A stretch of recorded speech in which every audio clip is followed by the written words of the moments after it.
Okay, so we'll play spot the difference when you're wearing a hat, when you're not. Okay, so take away backswing in out. You get to the top of the backswing here. You can see that golf club there now. Look where that leading edge is. Let me zoom in on that. That's kind of your leading edge. There, your golf club. There's your left arm. So the yellow line would represent kind of square. That angle is that's almost 45, 50 degrees open. So if you just took the golf club at setup and went, okay, I'm going to close it. I'm going to start off here and play golf the rest of my life with a club face like this. You'd have to do this, but you'd have to be a real kind of like a manipulator, okay? And we don't want to have that kind of manipulation with the face at all, okay? As that club went back there now, as you swung to the top, look at that golf club. There's your leading edge there. There's your left arm, okay? So that, to me, if we're looking at this is kind of parallel, that there's sort of 15, 20 degrees, not 45, 50 degrees. You've got a playable chance now. Now the thing is, when you get to that position, so you're looser in the grip, you control the club face better this way.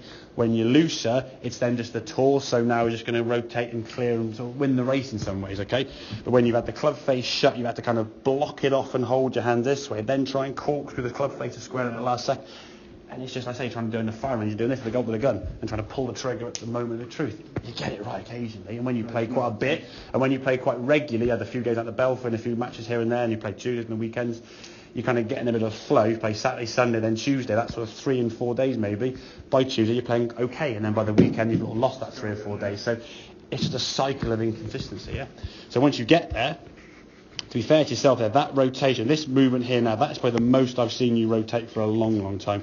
And your body now is fully rotated. Yeah, your back's back to target. I've seen you make some swings there now where you're here. Now the club face, you can see at this point is a little bit kind of twisted there because the contact was a little bit toey, which is fair enough, okay? Because you're making a sort of movement here now, just trying to refine the strike, yeah. Well, yeah, exactly. Even if you gripped it as tight as humanly possible, your club head speed down to get up to 80 mile an hour, it's going to twist. So why am I towing? Okay, well, partly because you're towing, yeah. No. Because I mean, your club, rather than coming back there, just coming back here, just because your body now is clearing a lot more. So when the body clears, if I sort of swing down this kind of line, I'll draw on here to show you, okay?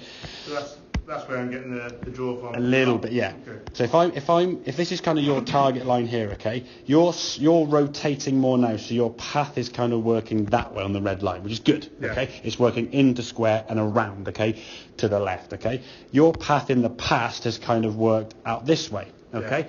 So you got used to the path kind of going too far right, adjusted a little by bringing the arms in to sort of accommodate for that. I guess all the compensation, probably even unbeknown to yourself, just started doing it, okay? Yeah. When that club then starts working around to the left now, that same pulling in to compensate just brings the club nearer to you, catch a few telly ones, yeah? Okay. This is an adjustment that you've kind of evolved over time.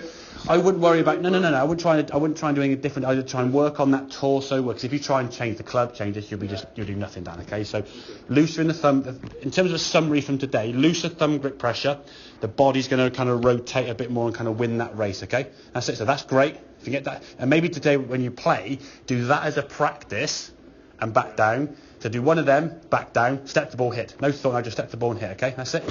Good. And then when you step to the golf ball, take out the thought. So your thinking is done behind and in your practice. Step the ball, hit, okay? And what you'll probably find, you'll go somewhere in the middle of the two, which is fine, okay? So do that theory. Nice and relaxing the grip pressure. And then flush it. Okay, mate? Yeah. So as a sequence, set up to the side of the ball, do a back swing. Even if it's a 20-yard shot or a 40-yard shot, you do a back swing, feel the thumbs, feel the club, back down, then maybe a full practice swing. So do one of them, then a full practice swing, right the way back, right the way through, and then step the ball, hit. Don't think, just think loose grip pressure before you hit the ball, okay? Nice and soft in the thumbs, spring hit. Lovely. Okay, mate? So it's taking the thought out of your brain rather than going like you're playing dot to dot and trying to, is the club open, I've got to do this. No, just, thumbs and loose there. Practice that so your pre-shot stuff is doing the thinking. When you step to that golf ball, Dan, just do it. You can't be there going da-da-da-da-da. Obviously losing.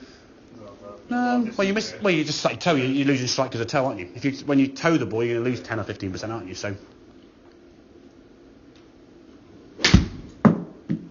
it's kind of, that's the bit overly toey and just obviously refine the strike, okay?